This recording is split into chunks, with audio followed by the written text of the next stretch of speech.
दूसरों के बारे में जो कुछ भी हमें परेशान करता है वह हमें खुद को बेहतर ढंग से समझने में मदद कर सकता है। आपकी दृष्टि तभी स्पष्ट होगी जब आप अपने दिल में झांक सकेंगे। जो बाहर देखता है वह सपने देखता है, जो अंदर देखता है वह जागता है। आपका अवचेतन ही आपका असली मार्गदर्शक है। आपके सपने आपके गहरे रहस्यों को उजागर कर सकते हैं। हर मनुष्य का मन एक व्यापक समुद्र की तरह है जिसमें अनगिनत रहस्य छिपे हैं। जिंदगी के सबसे बड़े सवालों के जवाब तर्क से नहीं, अनुभव से मिलते हैं।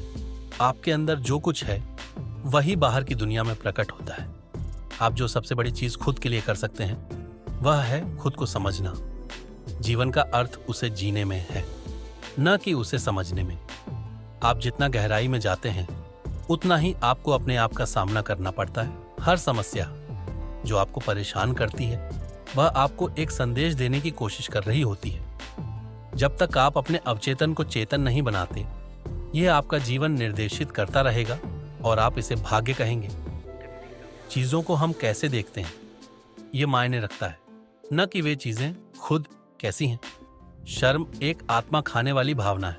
सही सवाल पूछना ही किसी समस्या का आधा समाधान है। दर्द के बिना चेतना नहीं आती। जो आदमी अपनी भावनाओं के नरक से नहीं गुजरा, उसने कभी उन्हें जीत नहीं पाया। कल्पना के खेल के प्रति हमारा ऋण अपरिमित है। अपने स्वयं के अंधकार को जानना अन्य लोगों के अंधकार से निपटने का सबसे अच्छा तरीका है। जब तक हम इसे स्वीकार नहीं करते, तब तक हम कुछ भी नहीं बदल सकते। निंदा मुक्ति नहीं देती, बल्कि दमन करती है। जहां प्रेम का बोलबाला है, वहां सत्ता की इच्छा नहीं होती, और जहां सत्ता हावी होती है, वहां प्रेम की कमी होती है। एक दूसरे की छाया है। मैं हमेशा इस तथ्य से प्रभावित रहा हूं कि आश्चर्यजनक रूप से बड़ी संख्या में ऐसे लोग हैं जो अपने दिमाग का इस्तेमाल कभी नहीं करते हैं, अगर वे इससे बच सकते हैं। और उतनी ही संख्या में ऐसे लोग भी हैं जो अपने दिमाग का इस्तेमाल करते हैं, लेकिन आश्चर्यजनक रूप से मूर्खतापूर्ण तरीके से। मैं वह नहीं हूं जो मेरे साथ हुआ।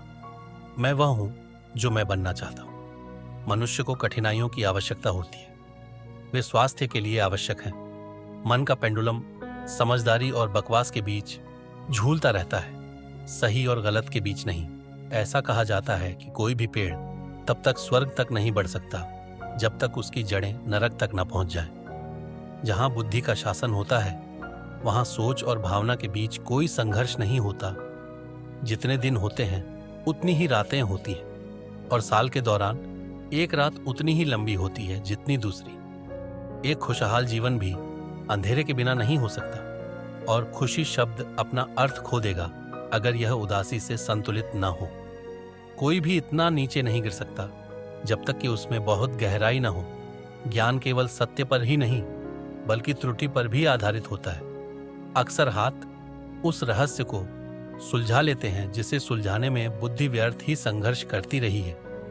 महान प्रतिभाएं मानवता के वृक्ष पर सबसे प्यारे और अक्सर सबसे खतरनाक फल हैं। वे सबसे पतली टहनियों पर लटकी रहती हैं जिन्हें आसानी से तोड़ा जा सकता है। एक शिक्षक में एक समझदार दिल ही सब कुछ होता है, और उसे जितना भी सम्मान दिया जाए कम है। हम शानदार शिक्षकों की प्रशंसा करते हैं, लेकिन उन लोगों के प्रति कृतज्ञता से देखते हैं जिन्होंने हमारी मानवीय भावनाओं को छुआ है।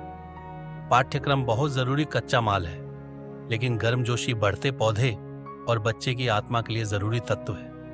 किसी नई चीज का निर्माण बुद्धि से नहीं, बल्कि आंतरिक आवश्यकता से प्रेरित खेल वृत्ति द्वारा किया जाता है। रचनात्मक दिमाग उन वस्तुओं के साथ खेलता है जिन्हें वह पसंद करता है। जीवन में अर्थपूर्ण सबसे छोटी चीज भी अर्थहीन सबसे बड़ी चीज से अधिक मूल्यवान है। मेरे लिए सपने प्रकृति का हिस्सा हैं जो धोखा देने का कोई इरादा नहीं रखते हैं, बल्कि जितना संभव हो सके उतना अच्छा कुछ व्यक्त करते हैं। निर्देशित सोच की क्षमता को मैं बुद्धि कहता हूं। निष्क्रिय या अनिर्देशित सोच की क्षमता को मैं बौद्धिक अंतर्ज्ञान कहता हूं। रचनात्मक शक्तियां उतनी ही आसानी से विनाशकारी भी हो सकती हैं। यह पूरी तरह से नैतिक व्यक्तित्व पर निर्भर करता है। अगर कोई व्यक्ति दूसरों से ज्यादा जानता है तो वह अकेला हो जाता है। जीवन का पहला आधा हिस्सा स्वस्थ अहंकार बनाने के लिए समर्पित है। दूसरा आधा हिस्सा अंदर की ओर जाने और उसे छोड़ देने में है।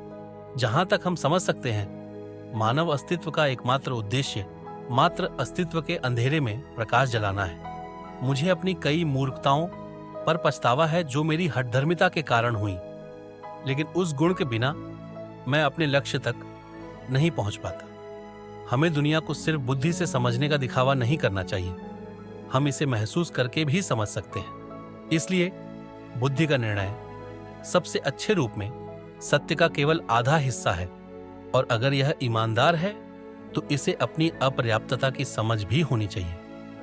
एक व्यक्ति को जो जूता फिट आता है वह दूसरे को छुपता है। जीवन जीने का ऐसा कोई नुस्खा नहीं है जो सभी मामलों में उपयुक्त हो, क्योंकि किसी भी बदलाव की शुरुआत कहीं न कहीं से होनी ही चाहिए। इसलिए यह एक व्यक्ति ही है जो इसका अनुभव करेगा और इसे आगे ले जाएगा। बदलाव वास्तव में एक व्यक्ति से ही शुरू होना चाहिए। यह हम में से कोई भी हो सकता है। कोई भी व्यक्ति इधर उधर देखकर यह इंतजार नहीं कर सकता कि कोई और वह काम करे जिसे करने से वह खुद कतराता है। हर चीज जो हमारे लिए निराशाजनक है, उसमें हमारे विकास का बीज छिपा होता है।